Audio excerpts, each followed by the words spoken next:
Orientation natin ngayon mga paps ng NMAX version 2. Kilis na po yan. Yan, kilis na po yung tinuturo ko na yan. So, saan tayo magbubukas ng drain bolt?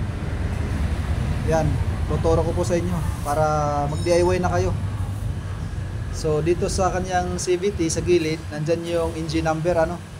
So, sa ilalim yan, may dalawang bolt dyan. Yan tinuturo ko na yan. 17mm yan. Tsaka yung isa naman ay 12mm. So pwedeng dalawang buksan nyo, pwedeng isa lang. Kahit alin dyan. Pero mas maganda dito sa malaki kasi nandyan yung filter. So bago natin buksan yan, ang orientation dyan, bago buksan muna natin yung lagayan ng langis dito sa kabila. Yan yung tinuturo ko na yan. Yan, para sumingaw yung init. Yan. Okay.